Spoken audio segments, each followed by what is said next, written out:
So again, practice, practice, practice. Folks, thanks for joining us today. Folks, thanks for joining us today on Alamo Outdoors. Folks, thanks for joining us today on Alamo Outdoors. One thing. Folks, thanks for joining us today on Alamo Outdoors. Folks, thanks for joining us. That's the 2008. Folks, thanks for joining us today on Alamo Outdoors. Folks, thanks for joining us today. Folks, thanks for joining us today. Outdoors. Folks, thanks for joining us today on Alamo Outdoors. Folks, thanks for joining us today on Alamo Outdoors. Folks, thanks for joining us today on Alamo Outdoors. It's that time of the year again. It's spring turkey season in Kentucky. The season's been open just a couple of days, and we're on our very first hunt of the year. Not quite what we want. Folks, thanks for joining us today. Folks, thanks for joining us on Alamo Outdoors. This is the 2008 spring turkey season. Folks, thanks for joining us on Alamo Outdoors Full Strut. Folks, thanks for joining us on Alamo Outdoors. It's finally arrived, the 2008 Folks, thanks for joining us on Alamo Outdoors. Finally, it's arrived, and you can tell by looking at the red bud behind me, it's spring turkey season in Kentucky. We couldn't be any happier. The 2008 Full Strut. Folks, thanks for joining us. Folks, thanks for joining us on Alamo Outdoors this week. As we start, folks, thanks for joining us on Alamo Outdoors. The 2008. Folks, thanks for joining us on Alamo Outdoors. It's spring turkey season in Kentucky, and we've waited a long...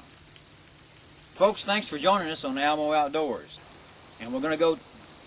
Folks, thanks for joining us on Alamo Outdoors. Folks, the 2008 spring turkey season has finally arrived in Kentucky, and Alamo Outdoors Full Strut is ready to hit the woods, so stay with us. We'll be right back for some great spring turkey action from western Kentucky. Folks, we made a full recovery of the deer. It's taken us about 3 hours. About 2 hours ago, I told the two broke dicks I was with that I see a deer floating up here in the pond, and they said, oh, we'll check that later. So about 2 hours later, we finally went up there, and there was a damn deer laying in the pond. So as George Bush would say, mission accomplished. You lose them, we find them. And the rest of them kiss my ass.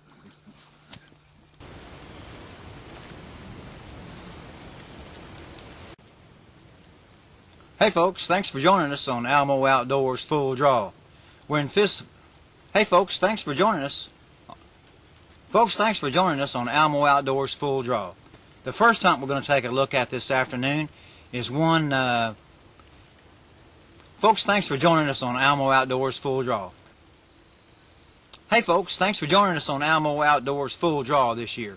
We're in Fence, Wisconsin. We've got several hunts that we want to look at. First up is Ronnie Brenniger. Ronnie takes a big 11-pointer. It's a real wide deer. Everybody had seen the deer, and everybody was on go to shoot the deer. But Ronnie got the deer under his stand first and put a great shot on the deer, a double lung shot with his Matthews bow. The deer barely got off the field before it went down. So let's take a look at Ronnie's hunt. Folks, if you want to be successful with the bow and arrow, you've got to work hard at it every day. Don't overdo it. Don't underdo it at the same time. But build up that muscle that you use to pull your bow back with. You're going to get yourself more accurate. You'll have a lot. Huh? You haven't recorded yet, already? I did then. Goddamn, I told you not to without recording. I told you ready. You ready? I'm ready. All right, that's ready.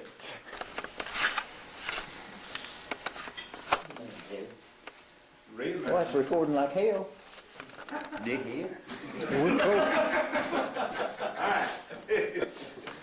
But yeah, We'll work this in later on. A good tip for tomorrow. You know, if your goal is to harvest a white-tailed deer with bow and arrow, I'm going to tell you one thing, and I mean you've got to be able to hit a circle like this. You know, if your goal is to take a white-tailed deer with a bow and arrow, you've got to be able to hit. If your goal is to take a white-tailed deer with bow and arrow, I can promise you one thing you're going to have to do, and that's put in a lot of practice time. Folks, if you're like most of us deer hunters, you practice at known distances. You set your target up in your backyard or at the edge of a field or even in the woods sometimes, and you know exactly how many steps you are from that target. You've measured it, you know the distance. But a lot of times when you get into a hunting situation, you're not able to know the exact distances that a tree is, or a rock is, or a clump of grass is that a deer may walk up to and stand right beside, and you got that shot. You need to know exactly how far that deer is from your stand. And that's where one of these comes in handy. This is the Bushnell Laser Rangefinder. Everybody on the pro staff at Alamo Outdoors uses one. We have a tremendous amount of confidence in these things. We never go to the woods without them. They won't let you down. They'll tell you exactly how far a rock, a tree, a clump of grass, or that deer is from your elevated stand. So make sure you pick you one up and take it with you next time you go for that big whitetail. That's your Alamo Outdoors tip of the week.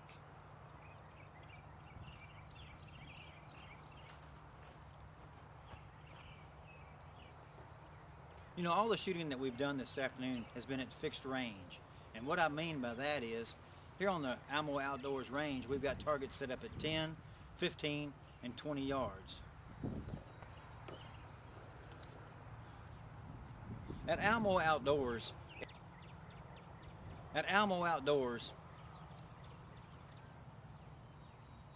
that we've shot at. When you get to the woods, you don't have that